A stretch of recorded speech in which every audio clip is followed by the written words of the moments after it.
Praise the Lord. यीशु मसीह के नाम में सभी को प्रेम वंदन। आशा करता हूँ परमेश्वर में आप आनंदित होंगे। आज के दिन का वचन व्यवस्था विवरण 30वां अध्याय उसके 16वें वाक्य में हम जाएंगे। क्योंकि मैं आज तुझे आज्ञा देता हूँ कि अपने परमेश्वर यहोवा से प्रेम करना और उसके मार्गों पर चलना और उसकी आज्ञाओं, विधियों और नियमों को मानना, जिससे तू जीवित रहे और बढ़ता जाए और तेरा परमेश्वर यहोवा उस देश में जिसका अधिकारी होने को तू जा रहा है तुझे आशीष दे। आमीन। परमेश्वर तो हमेशा हमें आशीष होने के लिए बुलाया है, लेकिन उस आशीष से पहले, उस आशीष के मध्य में परमेश्वर के लोग कुछ दुख और कष्ट में से गुजर सकते हैं। जिस प्रकार हम इस व्यवस्था विवरण की पुस्तक में परमेश्वर ने दिए हुए आज्ञाएं, नियम और वायदे किस तरह उनके जीवन में पूरे होंगे और किस तरह समय समय पर परमेश्वर ने उनके जीवन की सारी आवश्यकताओं की पूर्ति किया, हम इस पुस्तक में पाते हैं। यहाँ पर परमेश्वर एक आशीष, एक वायदे को परमेश्वर इज़राइलियों को दे रहा है। आज केवल यह वायदा इज़राइलियों के लिए नहीं, बल्कि हम सब के लिए है, जिनको परमेश्वर ने हमें अन्य जातियों में से चुन लिया और हमें अपने राज के लिए परमेश्वर ने हमें बुलाया है।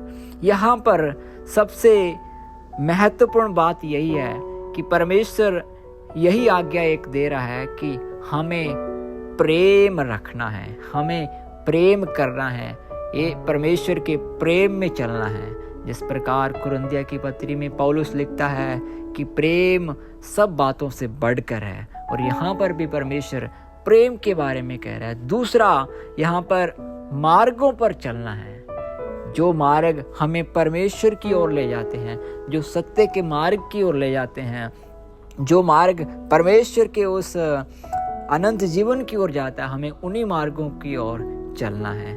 और इतना ही नहीं, परमेश्वर ने जो आज्ञा दिया है, जो आज्ञा परमेश्वर ने उस समय इज़राइलियों को मूसा के द्वारा दिया था, परमेश्वर उन्हें भी वहाँ पर कह रहा है कि तुम्हें मेरी आज्ञाओं को मानना होगा। आज हमें भी यीशु मसीह ने जो हमें आज्ञाएं दिया है, यीशु मसीह ने जो हमसे सबसे प्रेम करने की सबसे बड़ी आज्ञा जो हमसे दिया है, वो हमें अपने जीवन में लेकर हमें आगे बढ़ना है और परमेश्वर के पुत्र और पुत्रियां कहलाना है, क्योंकि वही परमेश्वर का वचन हमें सिखाता है। और अगर हम दिन प्रतिदिन परमेश्वर के इन नियमों को, वचनों को, जिससे हम दिन प्रतिदिन परमेश्वर में आगे बढ़ते जाएंगे, और इतना ही नहीं, परमेश्वर हमें आशीष भी करेगा, आशीष भी अवश्य करेगा। आमीन। हम पाते हैं कि मूसा जब परमेश्वर से 10 आज्ञाओं को लेकर जब इज़राइलियों के मध्य में पहाड़ से उतरकर जब नीचे आता है, तो वहाँ पर हम पाते हैं कि कुछ लोग हारून के सामने बुड़बुड़ाने लगते हैं। इज़राइलियों ने भी परमेश्वर के सामने बहुत बुड़बुड़ाया। अलग अलग परिस्थितियाँ जब उनके जीवन में आई, तो वहाँ पर हम पाते हैं कि जब मूसा वहाँ पहाड़ से नीचे आ रहा है, तो उनकी उस दशा को देखकर मूसा ने उस पत्थर की पट्टियों पर लिखे हुए वचनों को, उन पट्टियों को नीचे फेंक दिया, क्योंकि उन्होंने परमेश्वर की आज्ञा को वहाँ पर उल्लंघन किया। वहाँ परमेश्वर ने जो नियम उसे देने जा रहा था, उन नियमों को देने से पहले ही उन्होंने परमेश्वर के विरोध में कार्य किया। हे मेरे परमेश्वर के लोगों, परमेश्वर का वचन आज सुबह में हमें यही कहता है कि परमेश्वर ने हमें जो आज्ञा दिया है, हमें उन आज्ञाओं पर चलना अवश्य है। हमारे जीवन में थोड़े समय के लिए, कुछ पल के लिए अवश्य ट्रायल्स आएंगे, टेम्पटेशन अवश्य आएंगे। यीशु मसीह भी अपनी सेवकाई से पहले बहुत सारे उस टेम्पटेशन में से होकर गुजरे। बहुत सारे दुख और परिस्थितियों का सामना यीशु मसीह ने भी किया। यीशु मसीह के साथ स्वर्ग की एक सेना थी, यीशु मसीह के साथ पवित्र आत्मा की सामर्थ थी, लेकिन यीशु मसीह ने कभी भी परमेश्वर को परखा नहीं, क्योंकि सामने से शैतान उससे कह रहा था कि ये स्वर्गदूत तुम्हें हाथों हाथ उठा लेंगे, लेकिन यीशु मसीह ने परमेश्वर को कभी भी नहीं परखा। भजन संगीतकार भी इस प्रकार कहता है कि चख कर देखो कि यहोवा कैसा भला है, परख कर देखो कि यहोवा कैसा भला है। भजन संगीतकार ने भी कहा है। लेकिन हे मेरे परमेश्वर के लोगों, हमारे जीवन में चाहे कैसी भी परिस्थितियाँ क्यों ना आए, हमें परमेश्वर को कभी भी परखना नहीं चाहिए।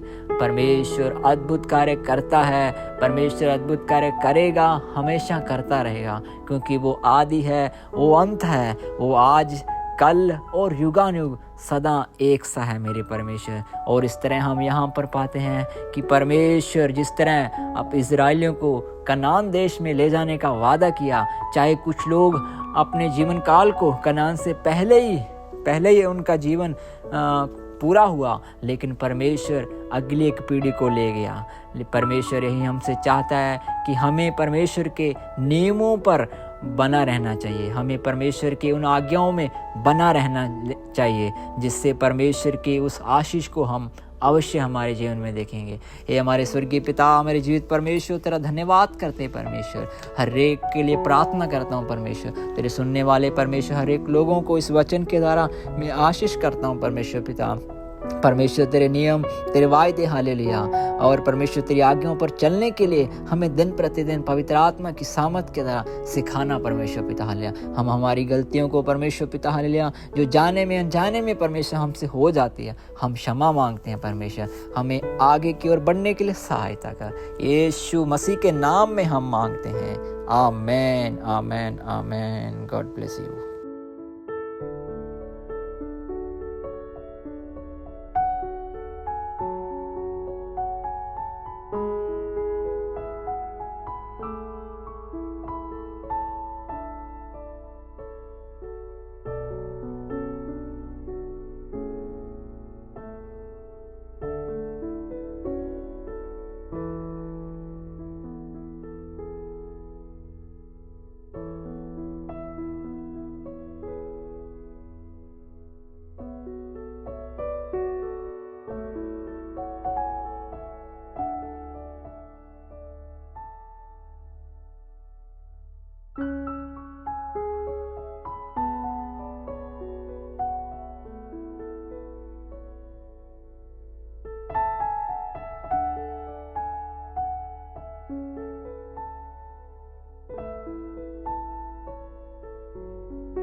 है।